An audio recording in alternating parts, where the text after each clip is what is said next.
나가는 에디슨에게 하나님은 어떻게 했습니까? 발명왕으로 쓰셔서 세계의 발명왕으로 뚝서게 하셨습니다. 이 밀턴이라고 하는 사람은 소경으로 살았지만 그렇게 많은 것을 했지만 나타나지 않았는데 신라본이라고 하는 그런 유명한 것을 통해서 하나님 보상을 해주셔요. 그 밀턴의 신라본을 여러분들 읽어보시면 아시잖아요. 이것이 감사하는 사람에게 주어지는 축복이고 상급이라고 하는 것이죠. 현재를 생각하면 얼마나 감사한지 모릅니다.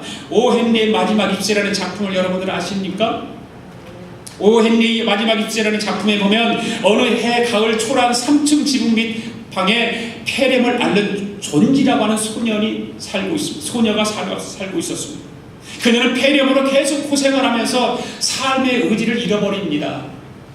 죽을 것만을 생각을 합니다. 그래서 병상 건너편 집 담쟁이 넝쿨을 바라보면서 그 넝쿨이 마지막 입이 떨어지면 자신의 생명도 끝날 것이다 라고 생각을 하고 절망 가운데 살아갑니다. 어느 날 드디어 담쟁이 넝쿨이 마지막 한 잎새가 남았습니다. 이제는 그걸 보면서 이제는 저 한 입 남은 저 이파리 떨어지면 내 생명이 끝나는구나. 이제는 내 생명이 마지막이구나. 그래서 존지는 마음의 준비를 하기 시작합니다. 그런데 안타깝게도 마지막 잎새가 남은 그날 밤 유난히 비바람이 심했습니다. 다음날 아침 존지는 마지막 잎새에 떨어진 것을 보려고 커튼을 젖혔습니다. 사람들이 그 식구에게 부탁을 해서 젖혀달라고 당부를 합니다. 그런데 놀랍게도 그 한 입 남은 마지막 잎새는 떨어지지 않고 아침 햇살과 더불어서 환하게 빛나고 있었습니다. 그리고 그 다음날도 마지막 잎새는 떨어지지 않고 계속 붙어 있었습니다. 여러분, 원래 그 마지막 잎새는 떨어진 것입니다. 떨어진 것인데, 그런데 그 집의 1층에 사는 무명의 노화가 배어머니라고 하는 할아버지가 그 담장에 마지막 잎새를 떨어졌을 때 그려서 거기다 붙여놓습니다. 그 잎새가 떨어지지 않는 것을 보고 존지는 생각을 합니다. 저것도 떨어지지 않는다면 내 생명도 쉽게 없어지지 않겠다라고 하는 생각을 갖기 시작합니다. 그 그려진 마지막 잎새가 존지의 병을 고치는 것입니다. 거기에 소망을 갖고 거기에 희망을 가지고 그 마지막 잎새가 존지로 하여금 현재 자신의 삶을 생각하게 하는 것입니다. 현재 생각의 힘은 생각을 초월한다라고 하는 걸 여러분 아십니까? 여러분의 현재 생각이 여러분의 그 생각을 초월한다는 것이죠.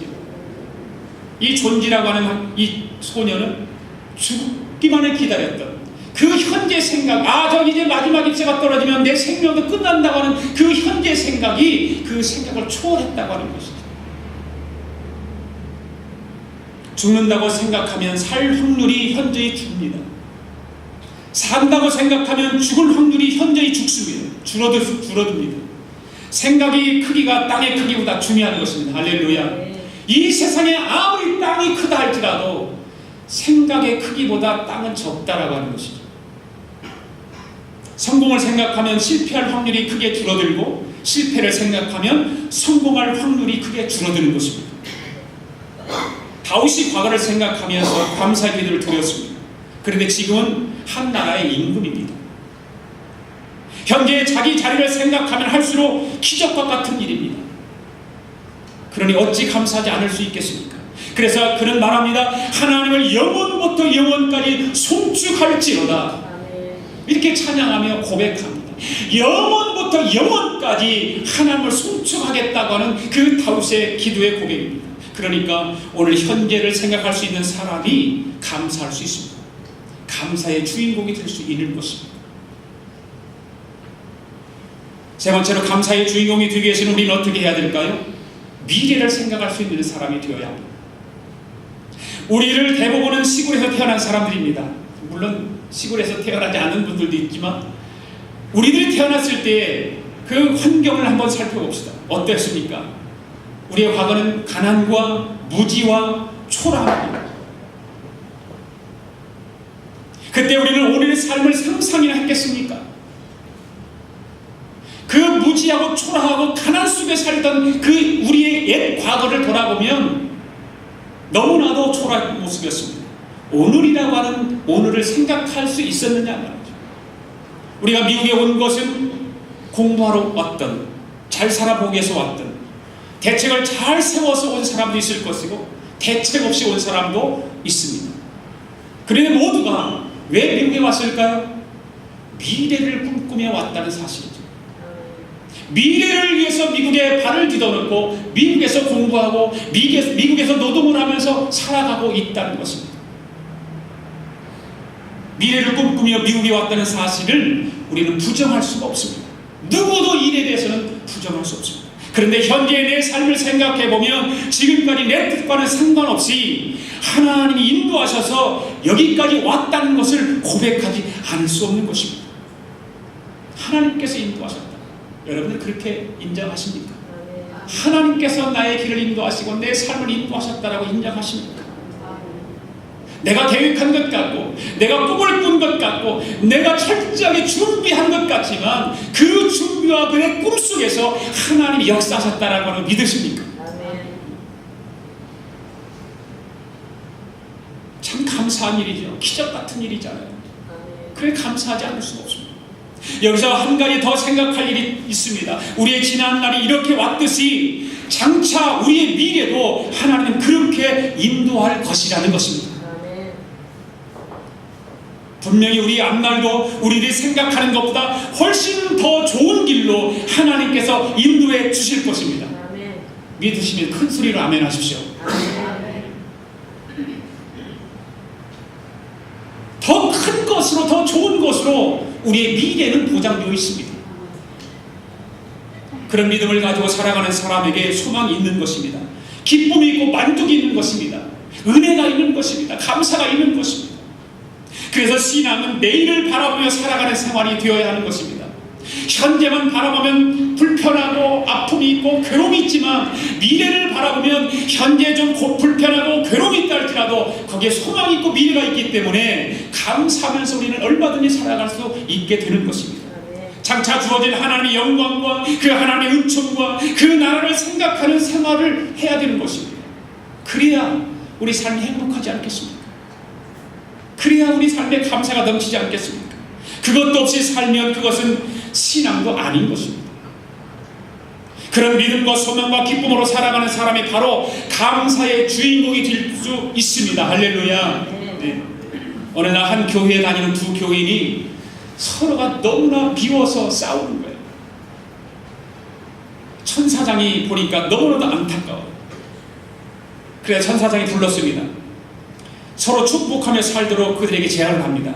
그래서 서로를 축복하고 기도하면 그 기도대로 응답하고 옆 사람에게는 기도한 것에 2배를 주겠다고 천사장이 약속을 합니다. 왜 옆 사람 때문에 2배를 받으니까 얼마나 감사한 일입니까? 그 천사장이 제의를 듣고 한 사람이 100억을 주십시오 그랬어요. 그런데 옆 사람은 그럼 얼마 가죠? 200억이 가잖아요. 그런데 100억을 주십시오. 자기는 100억 갖고 옆 사람 200억을 받으니까 너무 배가 아팠어요. 그래서 금방 기도 제목을 바꿨어요. 천사님, 저에게 100억만 주세요. 그러면 옆 사람은 얼마예요? 200원이잖아요. 그런 200원을 들고 너무 화가 났습니다. 200억이 있다가 200원으로 줄어들었으니까 얼마나 괴롭겠어요. 모처럼 천사장의 핑계로 다 미움을 털어버리려고 했는데 옆 사람이 더 미워지기 시작합니다. 그래서 기도합니다. 천사님, 저의 한쪽 눈을 뽑아주세요. 그러면 다른 사람은 어떻게 되냐? 2쪽 눈을 뽑는 거 아니에요. 그런 식으로 살면 어떻게 되겠냐 그 말이에요. 우리는 인간들이기 때문에 그럴 가능성이 참 많아요. 죄인들이기 때문에. 죄의 모습을 가지고 사는 사람들이기 때문에 그런 가능성을 가지고 많이 살 수밖에 없어요. 여러분, 사람에게는 누구나 쓰기에 하는 본능이 있기 때문에 감사를 굳게 작정해야 되는 것입니다. 감사를 선택하는 것이 조건이 아닙니다. 여러분 그걸 아셔야 돼요. 여러분 감사할 조건이 있어야 감사합니까? 아니에요. 절대 그것을 그렇게 생각하면 감사 선택이에요. 선택입니다. 이따 보여드릴 테니 보세요. 사람에게는 누구나 그런 사람을 쓰게 하는 본능이 있기 때문에 감사 굳게 작정해야 됩니다. 그래서 이해하기로 작정하면 충분히 이해가 되지 않습니까? 그렇잖아요. 그래서 이런 말이 있어요. 오해가 있어도 생각을 3번 고쳐 먹으면 이해할 수 있고, 이해를 2번만 하면 감사하고 사랑할 수 있다. 여기서 숫자를 계산해 보면 오해라도 오자에다가 3번을 고쳐 먹으면 빼는 거잖아요. 빼면 이해할 수 있다는 거죠. 2가 남죠. 그리고 2를 2번만 계속하면 4가 되잖아요. 그러니까 감사 4자, 또 사랑 4자, 그래서 감사할 수 있고 사랑할 수 있다. 좀 이렇게 무슨 얘기가 맞지만 그럴듯해요. 생각을 조금만